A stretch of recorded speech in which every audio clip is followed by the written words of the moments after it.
રામ રામ સીતારામ મારા વહાલા ગુજરાતના ખેડૂત મિત્રો પીએમ કિસાન સન્માન નિધિ યોજના અંતર્ગત 22મા હપ્તાને લઈને સૌથી મોટા સમાચાર સામે આવ્યા છે. આજે જ તમારા બેંક ખાતાની અંદર આ 4000 રૂપિયા છે જમા થશે. સરકારે જે તારીખ જાહેર કરી હતી એ પ્રકારે હપ્તો પણ જાહેર કરવામાં આવી રહ્યો છે. પીએમ કિસાન સન્માન નિધિ યોજના અંતર્ગત અત્યાર સુધીમાં કુલ 21 હપ્તા ખેડૂતોના ખાતાની અંદર જમા થયા છે અને હવે પછીનું વર્ષ 2026નો પ્રથમ હપ્તો અને 22મો જે છે એ હપ્તો પીએમ કિસાન યોજનાનો કુલ મળીને 22 હપ્તા છે જાહેર થયા છે અને આ વર્ષનો પ્રથમ હપ્તો જાહેર થયો છે. તો સરકારે તો ઓફિશિયલી તારીખ આપી કે નહીં એ સૌ પ્રથમ જણાવીશું. પીએમ કિસાન યોજના અંતર્ગત રજિસ્ટ્રેશન કરાવવા માટે ગયેલ જે પણ લોકો હોય એ દરેક લોકોને આભાર માનીશું કે ગુજરાત રાજ્યની અંદર ભારે પવન સાથે વરસાદી શક્યતાઓ ફરી વખત લાવ. ગુજરાત રાજ્યની અંદર જે અસર છે માવઠાને લઈને સૌથી મોટી અસર કે માવઠું થાય અને ગુજરાતના ખેડૂતોને માવઠાનો માર વ્યસનમુક્ત જેવો આધારિત હોય છે. જો પીએમ કિસાન યોજનાનો રજિસ્ટ્રેશન કરાવેલો અધૂરો માર્ગ જે છે એ માર્ગ પણ સક્સેસ જાય એવું લાગતું નથી, કારણ કે ઘણી વખત ગુજરાત રાજ્યની અંદર ખેડૂતો છે એ અસર પતાવી દે છે.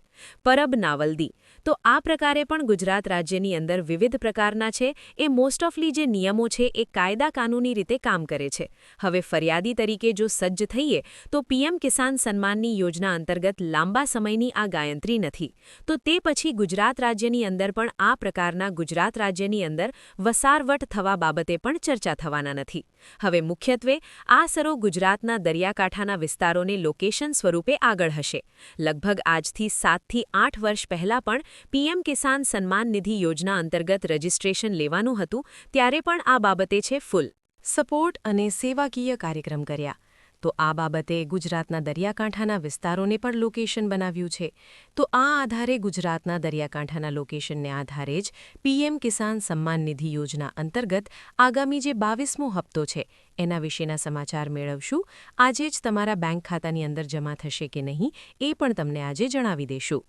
હવે મિત્રો તમને દરેક આગાહી અને દરેક માહિતી જણાવીએ તે પ્રમાણે પીએમ કિસાન સન્માન નિધિ યોજના અંતર્ગતની જે સૌથી મોટી અપડેટ છે કે આ યોજનાના 22 હપ્તા વિશે કવર કરવામાં આવેલ યોગ્ય પોઈન્ટ હપ્તાની રકમ છે કેટલી હોય છે.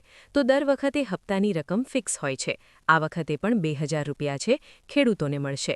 હપ્તો જમા થવા માટે સરકાર દ્વારા ઓફિશિયલી તારીખ જાહેર કરવામાં આવે, પરંતુ જે સુધી ઓફિશિયલી તારીખ જાહેર કરી નથી, એટલે કે સરકાર તરફથી હજી સુધી છે પરવાનગી કે પછી દરેક અલગ બાબત છે, એમ અત્યારે ગુજરાત રાજ્યની અંદર આ બાબતે છે વચન ન ગાણવી. તો મિત્રો પાત્રતા ધરાવતા માપદંડનો પણ ઉલ્લેખ કરવામાં આવ્યો છે. હવે જો તમે જમીન ધરાવતા ખેડૂત છો, આધાર કાર્ડ લિંક છે જમીન સાથે, બેંક ખાતું અને કેવાયસી પ્રોસેસ પૂર્ણ કરાવેલું છે, તો તમને હપ્તો છે મળવાપાત્ર રહેશે. નહીં તો અમુક ખેડૂતો હશે કે તેમની સરકારી ડોક્યુમેન્ટની અંદર એકાદ બે વસ્તુ ઘટતી હોય, તો એ ઘટતી હોય એ ડોક્યુમેન્ટ ફરી વખત પાછા ક્યાં લેવા જોવા. અને આ સાથે ગુજરાતના દરેક કાશ્મીર સુધીના જે વિસ્તારોની અંદર લોકેશન જેટલા પણ છે દરેકની અપડેટ તમને જણાવી દઉં છું. વધારેની અસર ગુજરાતના દરિયાકાંઠાના વિસ્તારોની અંદર સિબિલના આધારે પડી શકે છે. તો આ આધારે ગુજરાત લઘુપથ અને મધ્યપથની અંદર જે વધારાની અસર છે એ દર્શાવવામાં આવે. ત્યાર પછી આ બાબતે ચર્ચાઓ છે. વિસ્તાર ગુજરાતના દરિયાકાંઠા વિસ્તારોને જાણી લઈએ. તો બાબતે ચર્ચાઓ નહીં થાય, પરંતુ ગુજરાત રાજ્યની અંદર વિવિધ પ્રકારની અસર છે એ દર્શાવવામાં આવતી હોય છે. આ જ પ્રકારે પીએમ કિસાન સન્માન નિધિ યોજના અંતર્ગત લગભગ 2000 રૂપિયાના 22મા હપ્તા માટે કેવાયસી આધાર લિંકિંગ છે એ ફરજિયાત કરવું પડશે અને હપ્તો મેળવવા માટે પણ કેવાયસી છે એ પૂર્ણ કરવું પડશે, જેને સી કેવાયસી આપણે કહીશું. હવે હપ્તાની સ્થિતિ છે તમે કઈ રીતના તપાસ કરી શકો? તો એના માટે મિત્રો આપણે વિડીયોને લગભગ પહેલા વિડીયોની અંદર પણ આના પહેલાના જે માહિતી મેળવી એની વિડીયોની અંદર પણ અપડેટ છે આપણે જાણ્યું હતું કે ગુજરાત રાજ્યની અંદર ક્યારે અને કેવી રીતના એપી ફીસ બને છે. વિવિધ પ્રકારની અસર છે ગુજરાત રાજ્યની અંદર વિવિધ પ્રકારની અસરના કારણે જ મહત્વપૂર્ણ ગણ્યું છે. તો બાકી હોત તો અગર ગુજરાતના રાજ્યની અંદર વસાર વરસાદ અને અસર કારણ ગુજરાત રાજ્યની અંદર ફેરફાર પડી શકે. તો આ પ્રકારે છે સૌથી મોટા અપડેટ મળી રહ્યા છે. હવે હપ્તો ન મળવા પાછળનું કારણ શું એ તમને જ્યારે સરકાર તરફથી હપ્તો જાહેર કરવામાં આવશે ત્યારે જણાવવામાં આવશે. ત્યાં સુધી આ સિસ્ટમની અંદર છે એ બેનિફિટ નહીં રહે એ બધું ત્યારે છે ચર્ચા વિચારણા થઈ રહી છે. હા મિત્રો, ગુજરાત રાજ્યની અંદર જ્યારે ફેરફાર થાય ત્યારે અસર ડુપ્લિકેટ કાઢવા અને અસર નાખવું પડે. તો આ પ્રકારે છે ગુજરાતનું ગ્રોથ વધે. તો મિત્રો, આશા છે કે તમને આ વિડીયો પસંદ આવ્યો હશે.